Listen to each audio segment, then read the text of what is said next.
and that is the citizenship of our country. We will never discuss anything sensible if we don't begin from the basics, which is, this is our only home on earth, and we've got to be patriotic and serve our country. And if you don't have that attitude, it's very difficult for you to be anything, leave alone an administrator and somebody who looks after the security of the country. When you wear the uniform that you are wearing, we are giving you people, citizens, fellow citizens, human beings. People with him, we have equal responsibility to keep our country together. Wherever you serve, whether you are going to Ndiwa or Mandera, whether you are going to Busia or Meru or Kwale, wherever you are going, you're going to be interacting with fellow citizens. People with whom we have been given this country by God, our Creator. So our first duty and responsibility is to ensure that to the best that the Lord will enable us, we love these people, attend to them, and serve them. The uniform you are wearing and the responsibilities we hold are responsibilities we hold because we have been privileged and blessed by God through our president to be the ones to look after our people in our various jurisdictions. So I want to tell you this very candidly, my dear friends. You must love the people you are going to serve. Let us love our people. Because if you love them, you will always do justice, you will be fair, and you will ensure that these people, when they part with you after they have left your office, they go away happy, they go away satisfied. And when you wake up every morning to go to work, know that you have a date with destiny. You may do something in the course of that day that will change someone's life, or something in the course of that day that will affect someone's life. So give it your all, serve with all your energy and your commitment, because it's always a privilege to serve. Secondly, I thank the Lord for you, all of you. Now, you are my colleagues. For the last 9.5 years, I've worked in the public service. I've had the privilege to be a minister. From sector to sector, I've come and found people that the Lord has given me to work with. And I love them, and I enjoy working with them.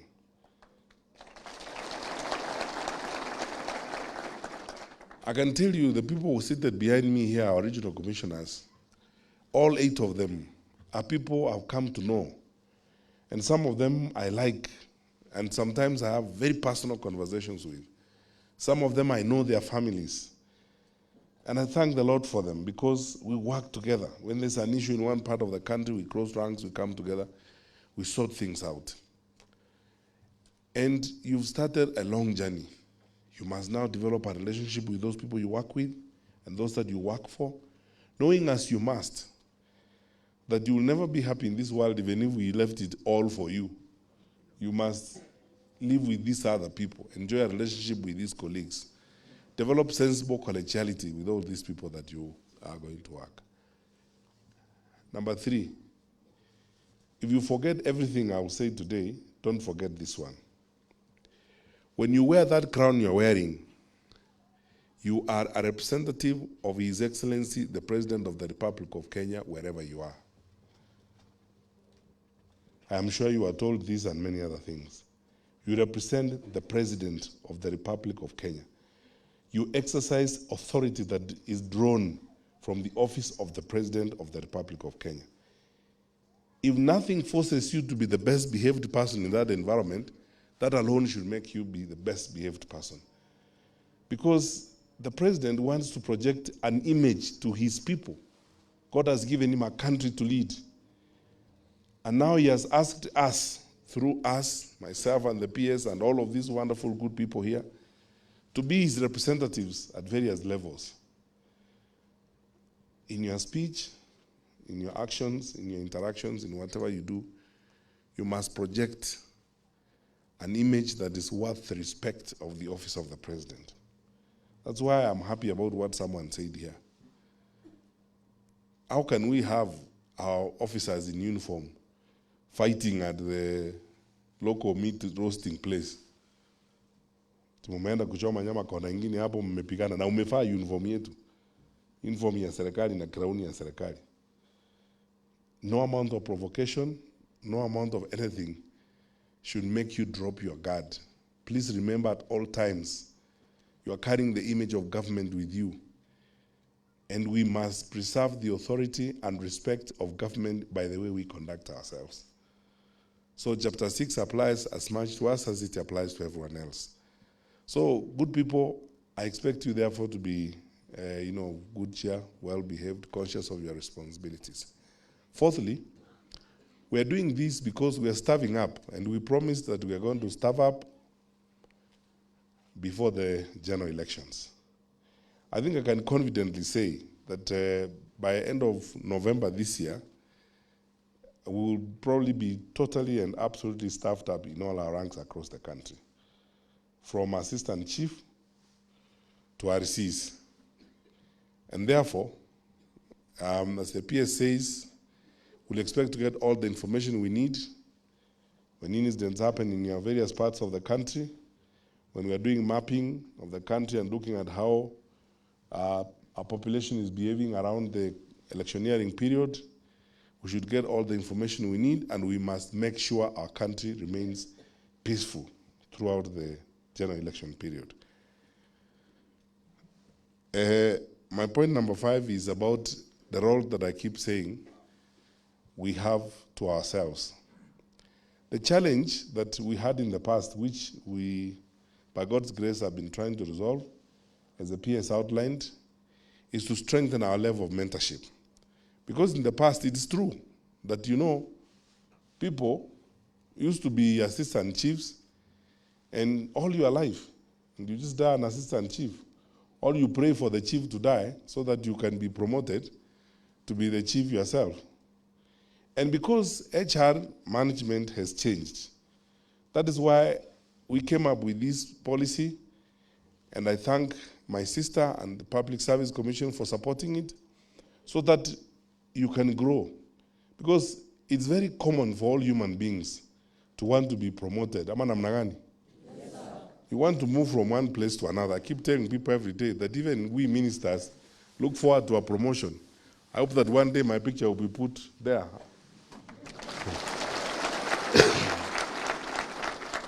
I'll be promoted because you see, because the question I used to ask, and the question I asked PS and OC and all these good people, how can we have assistant chiefs who can't be chief?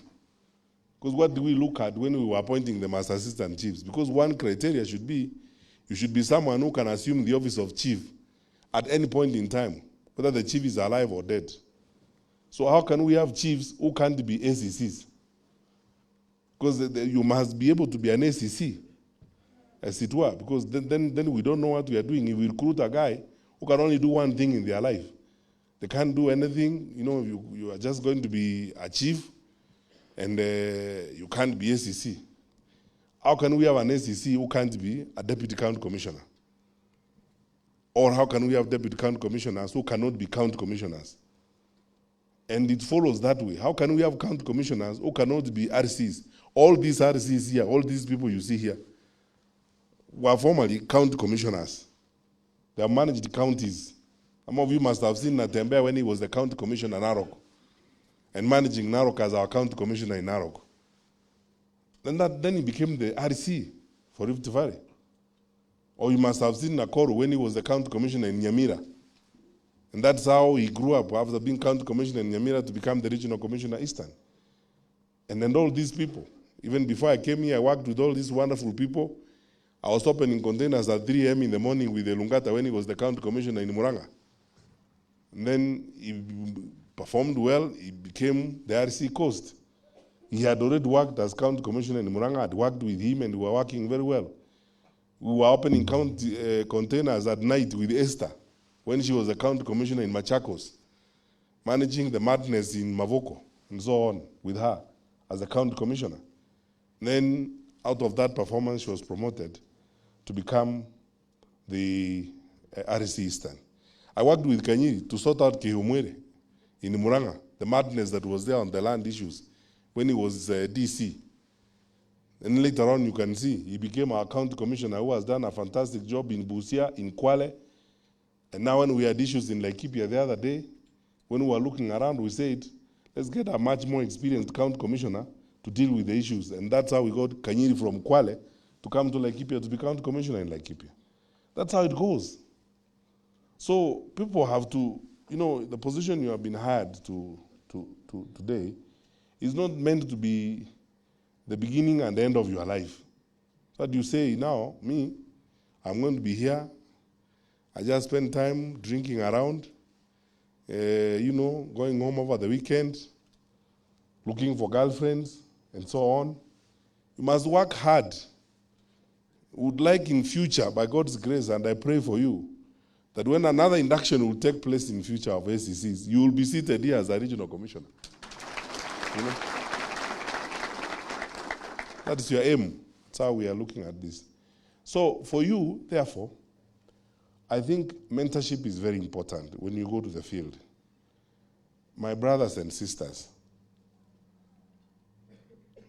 when you go and find the assistant chiefs that you will be working with and the chiefs, please mentor them, work with them, and assist your colleagues, the deputy county commissioners and the county commissioners, to identify the people who can be promoted, who can go to the next level. That's how you help this service. That where you're working as an SEC, you work with all those good people, you keep a report about them, and we can only identify good people from reports that come from those who work with them. Tell us this is a hard-working officer. He can be a good chief if he's given an opportunity. I have to caution you on this matter.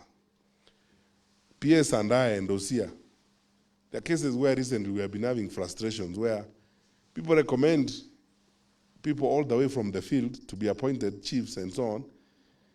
When the report finally lands here, after it has gotten to our desk, and we have so many complaints, we decide, let us check this again through the National Intelligence Service and through other mechanisms.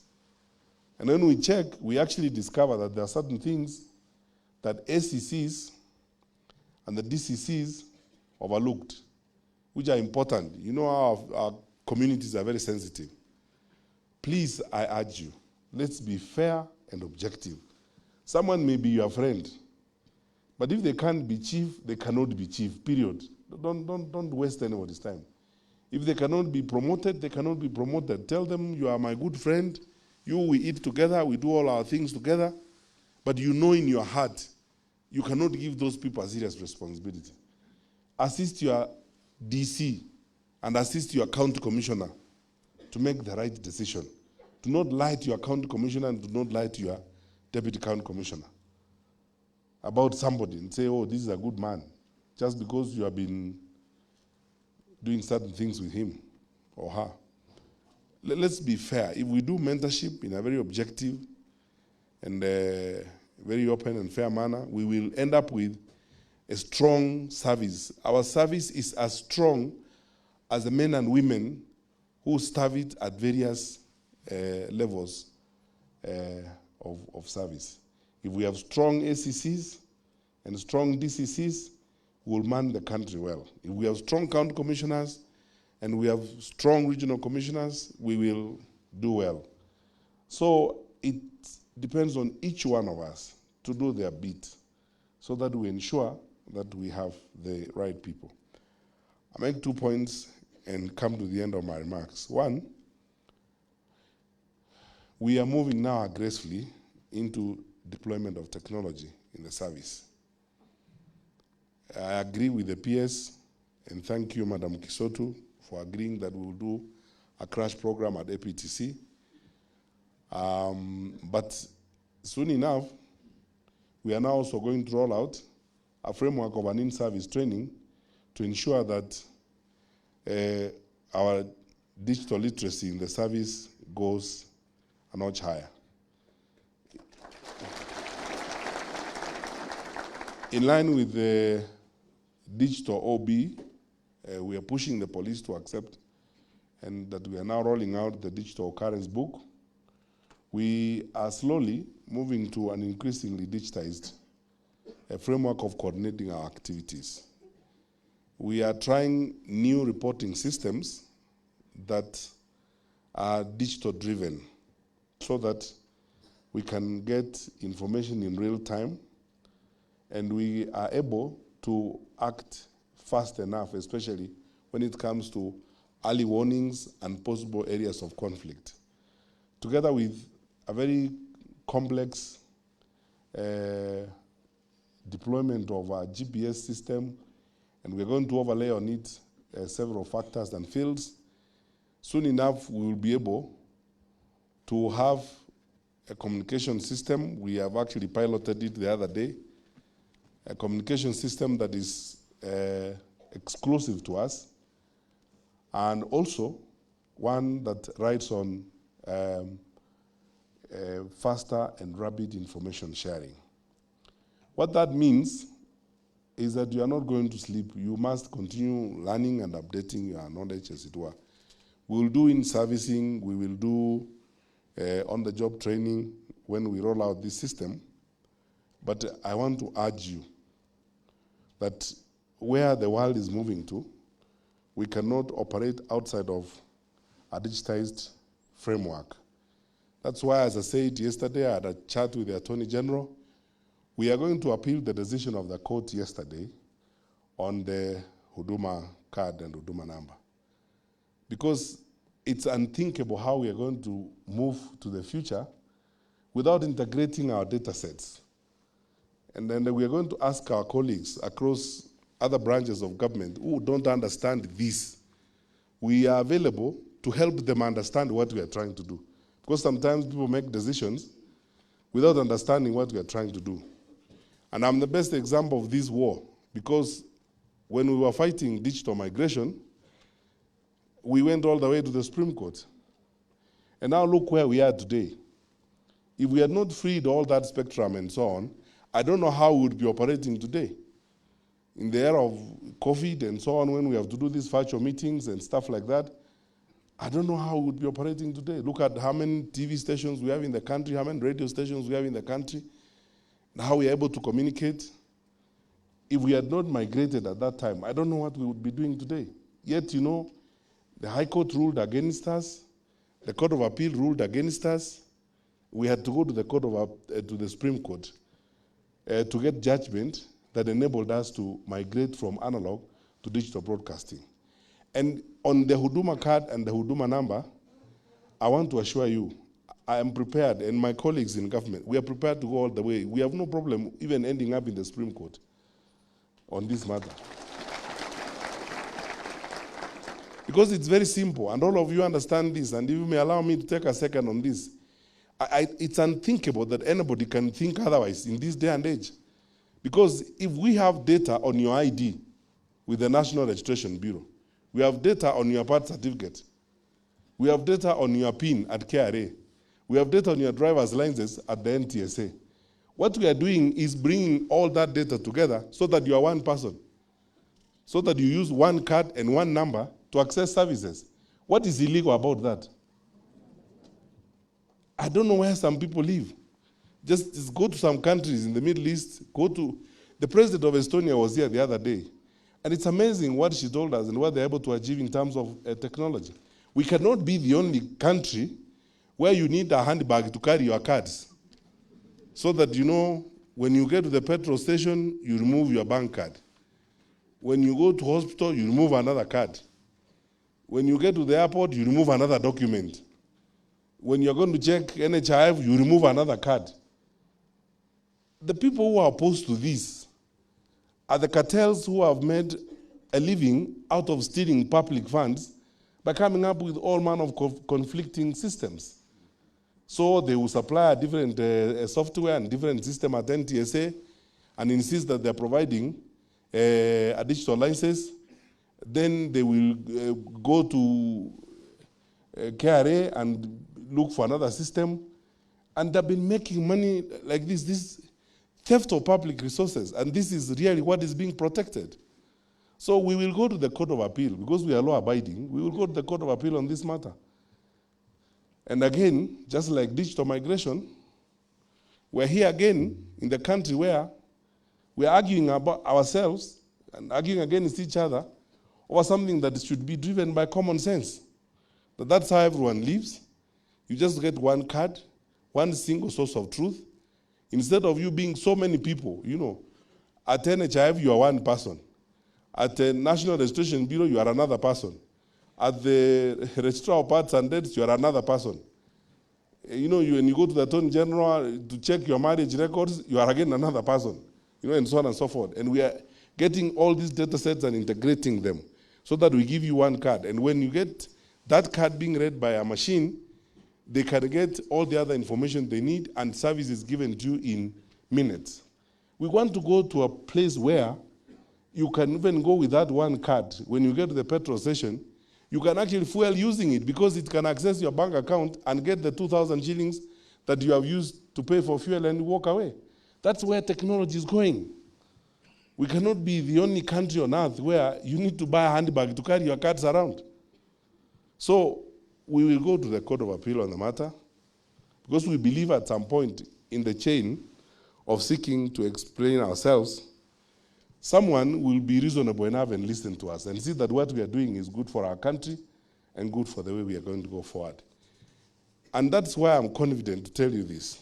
The PS and I and our colleagues in the security sector, we are working on a new system which we will be inducting you on, where we'll be able to get information deposited in an electronic system in real time from wherever you are, as the ACC in Tarakanidhi, if there's a crisis that we need to attend to. And then we can collect our resources in that region, and the RC can be able to coordinate, and the county commissioner very easily, so that we can serve our people. The intention is to ensure that we measure the amount of time it takes to respond to a crisis, so that we're able to serve our people effectively. So please update your knowledge and ensure that you are prepared for the next world. Finally, we are heading to the general elections. We'll talk more about this when we ask our colleagues in the media to take leave, but I want you to know this, that the stability of our country and the security of our people is our foremost responsibility. As administrators, we are not politicians. We work with politicians, but we are not politicians ourselves. So we don't deal with people based on their party affiliation or their creed or their allegiance. The only qualification you need to get services from us is just one. You are a citizen of our country and someone within our jurisdiction. We serve you. The party, your creed, your religious affiliation, your clan, that is your problem. And we don't come in those things. We serve people. We serve our wananchi. I want to ask you, therefore, to be vigilant when you go out to your stations, to be objective, but also to be firm, to not bend to political pressure. I am aware, and let me say candidly here that I am aware, and some of my colleagues behind here, the regional commissioners know, the cases where, like in Eastern Province, where a governor or some politicians are trying to push us about our county commissioner. I hold this view. We do not dictate anyone on how they do their job, and no one should dictate us on how we do our job. County commissioners, regional commissioners, all of you people work at the pleasure of the president. And when the president has agreed and decided on our posting, that marks the end of the story. And it is that chain of command that decides deployment. We are not going to be manipulated and told, remove John from here because I don't like him and bring me Mary. That is not someone's job. That is our job.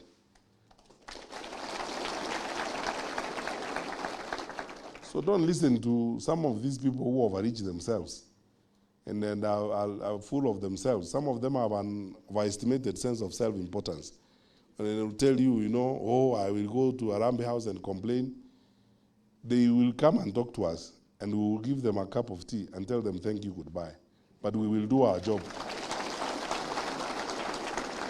We will do our job. None of our regional commissioners, none of our county commissioners, and none of our administrators to the level of the chief is going to be intimidated by anybody.